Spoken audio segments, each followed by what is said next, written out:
Eu acredito que quem tiver bitcoins inteiros dentro de 5, 10 anos vai ter coleção de passaporte e dentro de 20, 30 anos vai ser soberano. E quem não tiver nesse movimento, quem ignorar o Bitcoin nos próximos anos, vai acontecer o que o Isaac Asimov previa no Digital Divide. O Isaac Asimov é um gênio, né? O cara que inclusive concebeu várias coisas que existe hoje. Ele concluía, ele não sabia qual era a tecnologia, mas que havia uma tecnologia que quem não adotasse imediatamente na geração seguinte ia ser miserável indefinidamente. Eu acredito que o Bitcoin é isso. Que as pessoas que adotarem nessa geração, os filhos e netos delas vão ser a alta nobreza do mundo. E não é uma oportunidade de uma geração, é a oportunidade da história da humanidade. A questão é que o cara tem que estudar isso. Tem que estudar. Você não tem como entrar em ser early adopter de mercado nenhum sem entender do que isso está se tratando. Né? E como o mundo está tomando o ouro e está tomando o dólar da Rússia, que tem 10 mil bombas atômicas, o seu ouro, o seu dólar e o título de sua propriedade também fica claro que não valem nada. O seu imóvel, você não é proprietário pleno. A propriedade, pela definição de propriedade do próprio Código Civil e de todos os códigos que já foram feitos na lei natural, a propriedade é a expressão plena de todos os direitos sobre a coisa. Se você paga para continuar tendo aquela coisa, você paga IPTU, você paga ITR, então você não é proprietário pleno. Você tem que pagar um valor que não é determinado por você para você continuar usando o imóvel. Na verdade, o proprietário é o soberano, você é apenas um locatário. Então, fica isso muito claro. A Rússia, as contas bancárias da Rússia foi expropriada sem previsão legal, ele não violou nenhuma lei contratual. Inclusive, é importante que se diga que a lei entre os países, ela é a lei libertária, ela é contratual. Não existe nenhuma lei positiva entre os países. A lei entre os países é a lei contratual. E nesse caso, houve uma violação contratual dos países que violaram a Rússia. E se a Rússia, que tem 10 mil bombas atômicas, mesmo que só 6 mil sejam ativas, não tem nenhuma garantia de que o depósito dela no banco continua valendo amanhã, que tipo de garantia você vai ter? Você tem quantas bombas atômicas? A única propriedade absoluta no mundo atual é o Bitcoin. Se você tiver a senha dentro de sua cabeça, que não está em lugar nenhum, e você for boca dura mesmo, se aguentar a furadeira no joelho, ser torturado, porrada,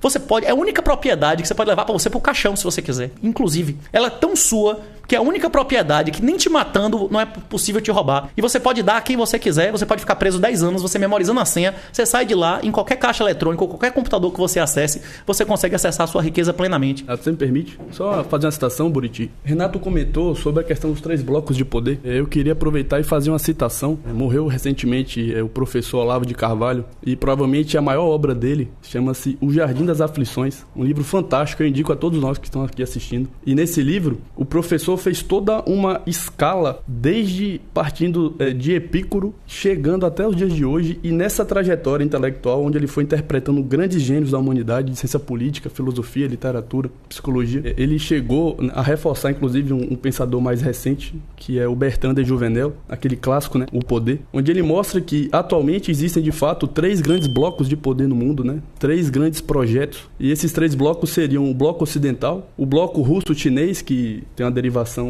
do totalitarismo comunista, e o terceiro bloco é o bloco islâmico. E algo muito relevante que o professor Olavo colocou, que dentro desses 3 grandes blocos de poder tem uma característica em comum que o Bertrand de Juvenel descreve, né? Que sempre o poder coercitivo estatal tende a crescer, tende a se acumular. O professor Olavo fala sempre, né, que nunca um rei da Idade Média, por exemplo, Aron, teria o poder que um Stalin chegou a ter. A Semineto impede você de entrar, e a Semineto impede você de entrar no elevador do seu prédio sem máscara. A Semineto tem mais poder sobre a sua vida do que um rei medieval. A Semineto não, agora é Bruno, né? Bruno, né? Pô, é o espantalho qualquer que botou lá, né? Sim.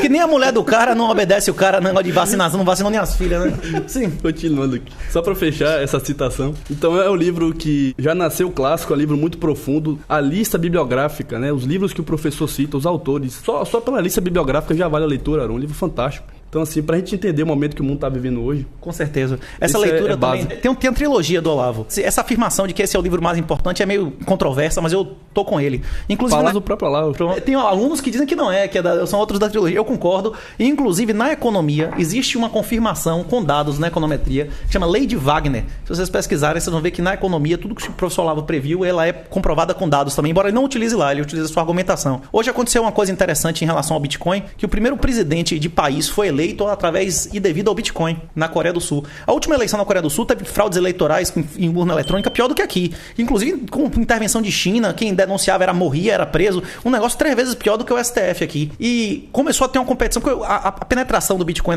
na Coreia do Sul é gigantesca. É uma sociedade que não existe cartão de crédito. Você não consegue usar cartão de crédito lá. Essa nova geração nunca teve cartão de crédito. Eles é tudo no aplicativo do celular. Eles são uma outra geração de penetração tecnológica. E os candidatos começaram a competir de quem prometia uma maior isenção. O cara que ganhou agora prometeu aumentar em 22 vezes a isenção para 40 e tantos mil dólares, pra você poder realizar sem pagar nenhum imposto, liberar geral ICO e tal. E esse foi do partido de direita, que foi roubado da outra vez. O cara ganhou agora com a diferença, como é que o americano chama? Over a cunt hair, né? Isso, o cara, um triz, né? Isso por um fio de cabelo, né? Sim. O cara ganhou a eleição por um fio de cabelo, porque ele se submeteu a se abaixando mais baixo aos bitcoiners do que o outro que tinha prometido só 10 vezes aumento de isenção. E tem uma outra notícia relevante em relação a produto de investimento, que está para sair agora um título soberano do governo de El Salvador. O governo de El Salvador vai lançar agora, eles prometem entre dia 15 e 20 sair a oferta pública, um título de governo que você não precisa se preocupar com a questão técnica, com a custódia do Bitcoin, e que você não tem downside. Se o Bitcoin cair, ele te paga por ano 6,5% ao ano em dólar líquido, limpo.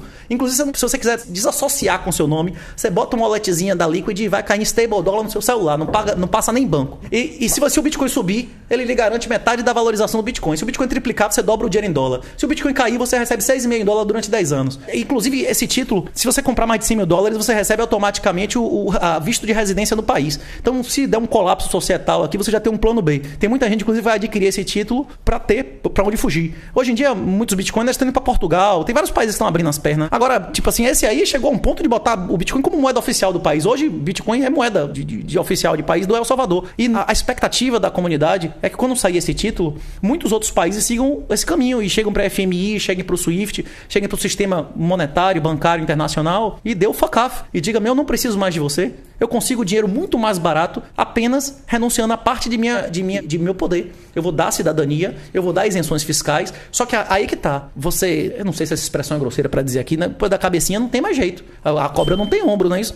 Cobra não tem ombro, entrou a cabecinha, já foi, meu irmão. O cara começar a ceder poder por dinheiro, a gente vai querer títulos nobiliárquicos, imunidade criminal, e vai ter uma hora que o cara vai ter que vender terra soberana, e na hora que você for o rei da sua casa, você vai ter que ser tratado como Estado, porque você é um ente soberano, e aí o libertarianismo acontece. Aí o mundo vai viver através de leis privadas. Eu acredito que quem tiver bitcoins inteiros dentro de 5, 10 anos vai ter coleção de passaporte, e dentro de 20, 30 anos vai ser soberano. E quem não tiver nesse movimento, quem ignorar o Bitcoin nos próximos anos, vai acontecer o que o Isaac Asimov previa no Digital Divide. O Isaac Asimov é um gênio, né? O cara que inclusive concebeu várias coisas que existe hoje. Ele concluía, ele não sabia qual era a tecnologia, mas que havia uma tecnologia que quem não adotasse imediatamente na geração seguinte ia ser miserável indefinidamente. Eu acredito que o Bitcoin é isso, que as pessoas que adotarem nessa geração, os filhos e netos delas vão ser a alta nobreza do mundo. E não é uma oportunidade de uma geração, é a oportunidade da história da humanidade.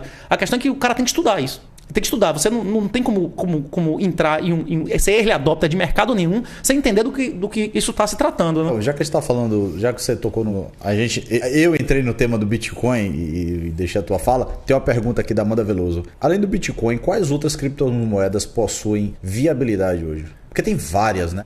Na verdade, existem infinitas criptomoedas. Você pode criar uma criptomoeda gratuitamente em sua casa. Só que a maioria dessas criptomoedas, elas são golpes. Do mesmo jeito que existiram vários profetas, apenas um foi concebido sem pecado, né? Tiveram vários profetas, mas apenas o Bitcoin foi concebido sem pecado. Para um sistema ter as motivações corretas, é necessário que não tenha dono. Toda corrupção, em todas as instituições, ela vem da dissociação de capital e controle. Quando alguém controla uma coisa que não é dela, ele vai escalifar, né? O governo é o ápice da corrupção, porque o cara, além de não ser dono, ele sabe que não está em controle daqui a 4 anos. Então ele tem que escalifar, rápido, não é isso? Uma empresa que o cara rouba o minoritário, ele pode roubar o minoritário devagarzinho, que ele vai levar 20, 30 anos roubando o minoritário, não é isso? Inclusive, minha tese de mestrado, de doutorado e tal, do programa que eu fiz na Europa, foi demonstrar, com números, como mercados imobiliários com países como o Brasil não são sustentáveis, né? Porque o Brasil é um país que tem subsidiado. Se existe dinheiro subsidiado e as pessoas que têm sucesso são aquelas que têm acesso ao governo, como é que alguém abre capital? É porque ele não tem acesso ao governo ou porque aquilo rende menos do que o subsidiado, que já é menos do que o juro do mercado. Ou o cara vai se aproveitar da ilegalidade do país, da impunidade, para roubar o minoritário. Em ambos os casos, a única motivação em tese de alguém abrir capital é se aproveitar da golpe no otário que vai ser o investidor minoritário, né?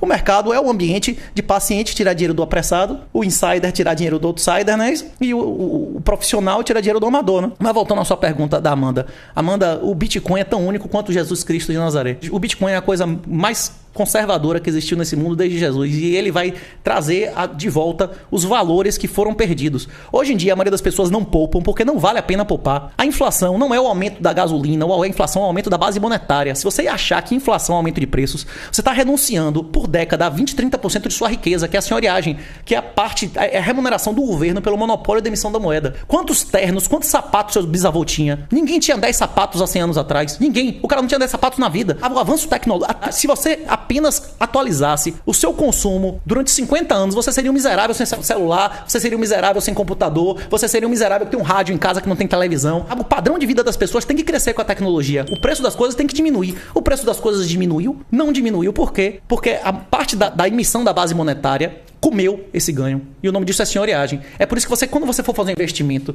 você não tem que considerar IGPDI, IGPM, não sei o quê. Isso são fraude, isso é tudo fraude. Isso é tudo fraude. Isso não representa a sua perda. A correção correta quando você vai fazer um investimento é ver aumento da base monetária M1, M2, M3. E quanto é que vem aumentando? O do dólar vem triplicando, vem dobrando pelo menos a cada gestão. Obama dobrou uma vez, Obama dobrou 2 vezes, o Trump dobrou e agora o pedófilo vai mais que dobrar, não é isso? Então, tipo assim, se você não dobrar seus dólares a cada 4 anos, você tá perdendo dinheiro. Real, imagine, né? Tipo assim, é como a gente tava conversando aqui, porque o Arum botou perfeitamente. Tá tendo guerra, o que o cara faz? Vai buscar segurança, por isso que o ouro bombou. Agora o ouro também bombou porque os países que sofreram embargos semelhantes passaram a fazer comércio com ouro, como o Irã.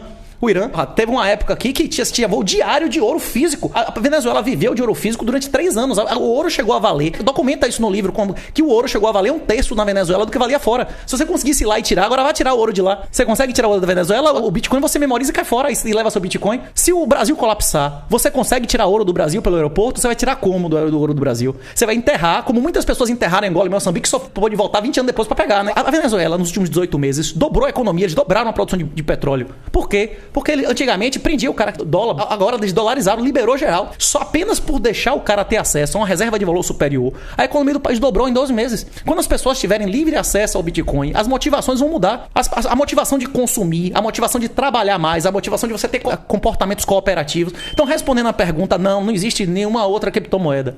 Não existe outra criptomoeda. As outras criptomoedas não são seguras, não são investimentos, são experimentos. A única criptomoeda que é de fato um investimento que pode ser considerado uma reserva de valor é o Bitcoin. E mesmo esse pode dar errado. O Bitcoin não é garantido de dar certo. A questão é que se o Bitcoin der errado, você nunca mais vai ter nenhuma propriedade. Porque você não... Para proibir o Bitcoin, você precisa proibir discurso. E se você não puder falar, se você não puder ter acesso à internet e se comunicar, você não pode mais nada. O Bitcoin pode ser transmitido por rádio, por telefone, por e-mail. Para proibir o Bitcoin, você tem que proibir todos os meios de comunicação. E sem comunicação, você não vai ter nem liberdade nem propriedade, né? Esse assunto aqui deu uma acelerada aqui no chat. O pessoal tá aqui falando bastante aqui do Bitcoin. Então, aproveitando, se vocês estão gostando do assunto, dá uma curtida aí, se inscreve no canal se não tá inscrito e vamos pra frente, né? Compartilha também com os amigos, né? Traz eles aqui pra reforçar esse papo no chat, que hoje o negócio tá pegando fogo. É Amanda o nome dela, é isso?